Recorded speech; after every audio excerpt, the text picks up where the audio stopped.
నమస్తే, welcome to KK news. నేను శ్రీదేవి. ఈ ఎన్నికల్లో వైసీపీ దారుణంగా ఓడిపోయింది. దీంతో పార్టీ భవిష్యత్తుపై నీలినీడలు కమ్ముకున్నాయి. అసలు పార్టీ ఉంటుందా లేదా అన్న అనుమానాలు కూడా చుట్టుముట్టాయి. పార్టీకి భవిష్యత్తు లేదనుకుంటున్న నేతలు పార్టీకి గుడ్ బై చెబుతున్నారు. పార్టీ ఓడిపోయిన తర్వాత చాలా మంది నేతలు బయటకు వెళ్ళిపోయారు. అయినా సరే జగన్ ధైర్యంతో ముందుకు సాగారు. ఉన్నవారితోనే పార్టీని నడపాలని స్ట్రాంగ్గా డిసైడ్ అయ్యారు. రాష్ట్ర వ్యాప్తంగా పార్టీ ప్రక్షాళనకు దిగారు. కీలక నియోజకవర్గాల్లో ఇన్ఛార్జీలను మార్చారు.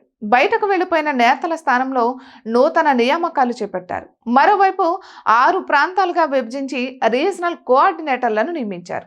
గతంలో ఈ విధానం ఉన్నప్పటికీ నేతలను అటు ఇటుగా చేశారు.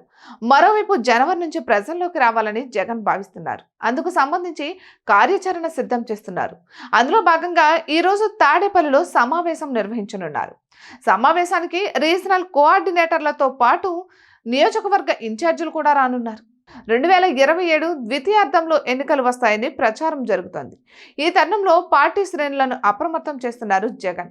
అందులో భాగంగా ఈ రోజు ఉదయం 10:30 తాడేపల్లిలోని వైసీపీ కేంద్ర కార్యాలయంలో కీలక సమావేశం ఏర్పాటు చేశారు. రీజనల్ కోఆర్డినేటర్లతో పాటు పార్టీ జిల్లా అధ్యక్షుడు, ప్రధాన కార్యదర్శులు ఈ విస్తృత సమావేశానికి హాజరు కానున్నారు. ఇక గ్రామ స్థాయి నుంచి పార్టీ ప్రక్షాళనకు దిగారు జగన్. బూత్ స్థాయి నుంచి పార్టీని మరింత బలోపేతం చేయడానికి ప్రాధాన్యతనిస్తున్నారు.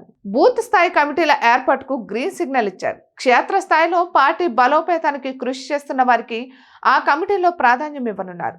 ప్రభుత్వ వైఫల్యాలను ప్రజల్లోకి తీసుకువెళ్లడం ద్వారా పార్టీని బలోపేతం చేయవచ్చని దిశానిర్దేశం చేయనున్నారు జగన్.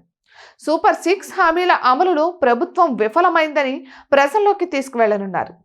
విద్యుత్ ఛార్జీల పెంపు, ధాన్యం సేకరణలో విఫలం వంటి అంశాలపై పోరాటానికి జగన్ పిలుపునివ్వనున్నట్లు తెలుస్తోంది. ఇటువంటి మరెన్నో వీడియోస్ కోసం కేకే న్యూస్ తెలుగు ఛానల్ని సబ్స్క్రైబ్ చేసుకోండి.